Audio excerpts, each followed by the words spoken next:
Welcome back, Chemistry Theory. This is part 2 of the EQ2.4 video dealing with a common ion effect.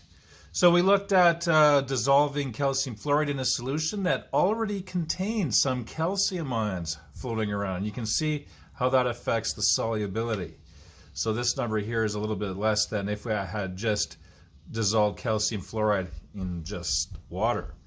Now we'll look at part B. If I do the same thing, dissolve some calcium fluoride in water, but this time I do have something in it, this time sodium fluoride. So we set it up the same way. So let's move to the back side of that piece of paper. It's blank. So we'll call it part B. And again, I'm going to take calcium fluoride, and it's going to break down into calcium ions floating around and the 2 fluoride ions floating around for every one formula unit of calcium fluoride.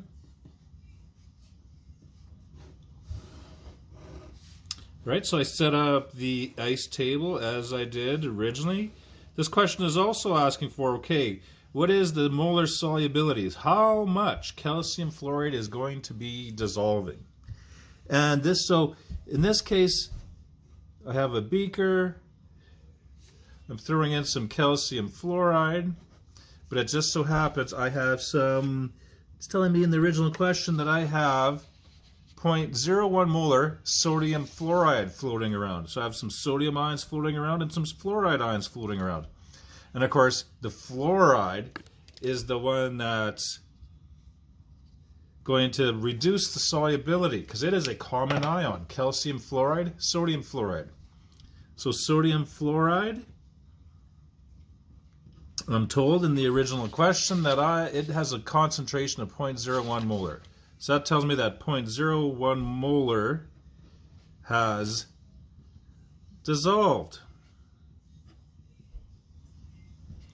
0.01, 0.01.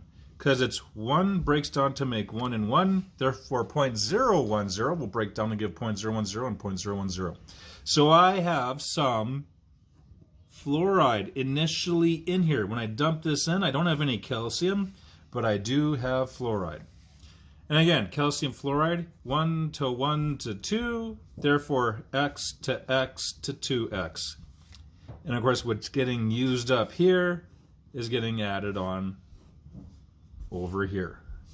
So here I'm going to have x, and then over here 0.010 plus 2x. So then set up the KSP. KSP is equal to calcium ions multiplied by fluoride ions. And of course we have 2 fluorides, so we treat it like that. The KSP is the same as it was in the previous question, 3.9 times 10 to the minus 11. And calcium, of course, I'm looking at the equilibrium concentrations. So right there, calcium this time is represented by x, and fluoride is represented by 0.010 plus 2x, and that's all squared. Now again, I have this scenario. My x is going to be really, really, really small compared to 0.01. So, because remember, in solubility terms, 0.01 is a huge number. So we can make that same assumption. Again, since x will be extremely small compared to 0.010,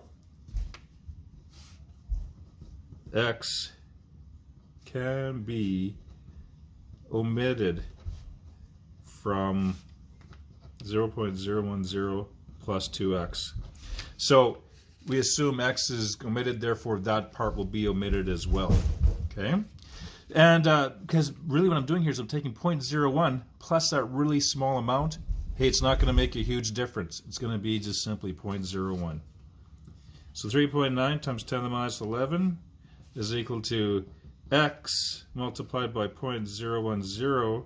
So the 2 disappears too, because we're assuming we're letting x equal 0. It's so small. So 2 times 0, of course, is 0. So I'm only keeping that part in the equation.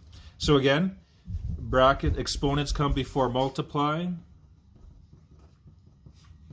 So 0.01 multiplied by itself, or I'll just put it in scientific notation, 1.0 times 10 to the minus 4, a really small number.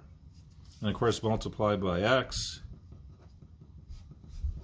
1.0 times 10 to the minus 4 multiplied by x, then divided by this. So x works out to be 3.9 times 10 to the minus 7 molar. Therefore, so again, x represents, if I do these applications here, I can figure out how much fluoride I have at equilibrium, how much calcium, but for this particular question, it's asking for molar solubility. Therefore, the molar solubility of calcium fluoride is 3.9 times 10 to the minus 7 moles per liter will dissolve. All right, so those are two examples dealing with a common ion. So the key thing in doing the setup, look at the solution you are dissolving, and then kind of take a look off to the side. Okay, what is already in there? What is the concentration of the substance that's already in there?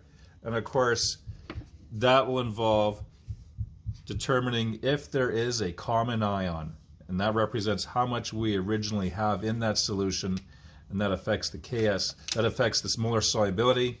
And don't forget, with all these, we'll assume that x is a really small number, so you'll be able to do this little manipulation here, or this little assumption here, to make the question a little bit easier. All right, we'll see you again.